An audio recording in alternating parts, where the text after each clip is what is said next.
Our next principle of art is contrast. Contrast is the difference between elements in a composition. So it's all about putting two things together that are different from one another. So contrast is created when two things that are different in some way are placed together in an artwork. And this can happen in lots of different ways, and mostly with color, with value, with size, with shape, or any other like element of art, or basically anything that is different than another thing.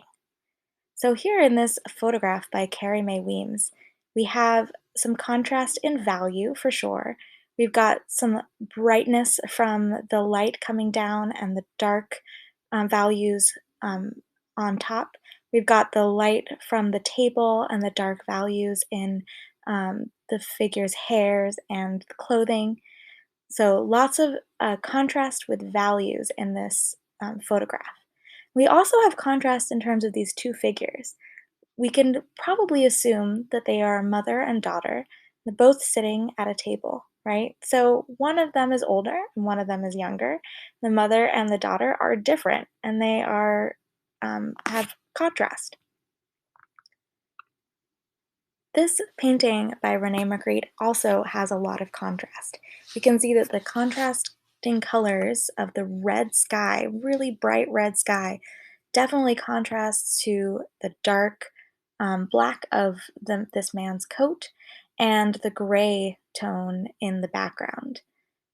We've got this really bright white flower, and that's the brightest thing in this artwork, and it is in contrast to the whole rest of the painting that is in more subtle tones and then the brightness of the sky.